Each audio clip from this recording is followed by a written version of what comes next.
Daydreamer anticipazione episodio 106. Jeanne dichiara davanti a tutti che Sanem è la sua ragazza. Sanem, con la sagoma del suo Jeanne, va alla casa editrice e, all'ironia di Pauline sulla sagoma di Jeanne che la ragazza porta ancora con sé, risponde che ha preso ciò che è suo e lo vuole lì con lei. Nel mentre, Pauline fa sapere che regalerà il suo libro a Jeanne per il suo compleanno.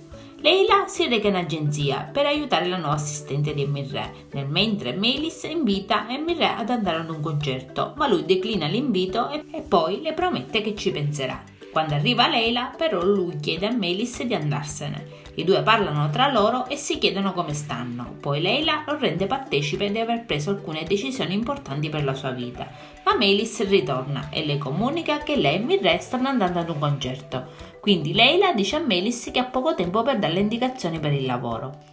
Più tardi si tiene il lancio del libro di cucina di Pauline, che si presta a foto e interviste. Jeanne e Sanem sono appartati, non hanno occhi che l'uno per l'altra.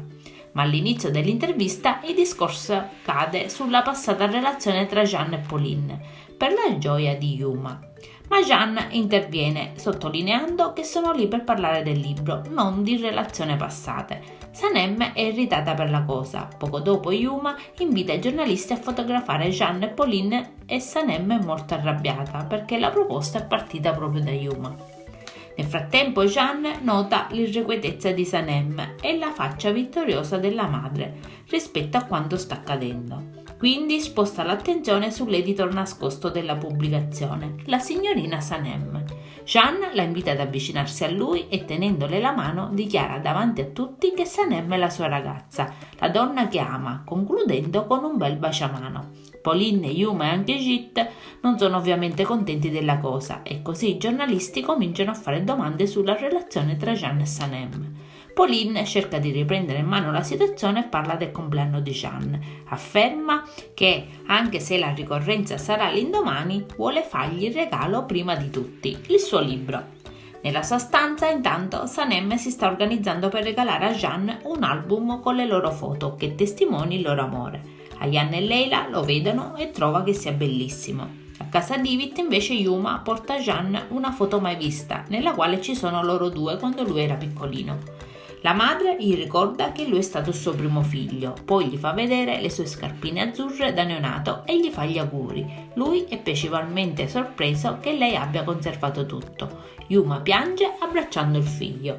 Non appena Ayaan se ne va, Leila parla con Sanem della sua situazione sentimentale. Sa di aver rotto con Osman per via di Emirren, ma è pure consapevole che appartengono a due mondi differenti e che la sorella e Jeanne rappresentano un'eccezione.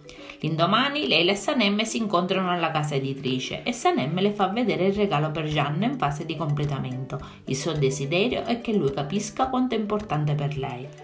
Jae cerca Ayaan per chiarire la loro situazione, ma lei ora è più distaccata, dice di voler pensare al suo lavoro e non lo vuole. Lui ci rimane molto male, va in agenzia molto demoralizzato e viene inaspettatamente consolato da Deren, che gli dice che risolveranno questo problema insieme. Jae si risolleva e vuole andare a riprendersi il suo amore, ma Sanem gli telefona e gli dice che vuole la sua opinione di uomo sul regalo che ha preparato per Jeanne. Deren e Guliz vanno con lui perché sono curiosi di vedere il regalo.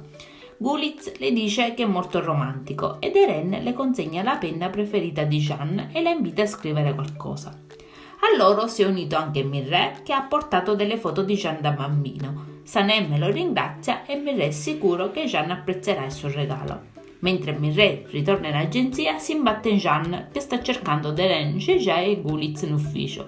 Lui gli dice che sono tutti da Sanem al piano inferiore e Jeanne decide di andare a cercarli. Emirè avverte Sanem per telefono che Jeanne sta scendendo alla casa editrice e velocemente viene tutto nascosto. Adesso non ci resta che guardare l'episodio. Io vi saluto e vi aspetto al prossimo video. Bye bye!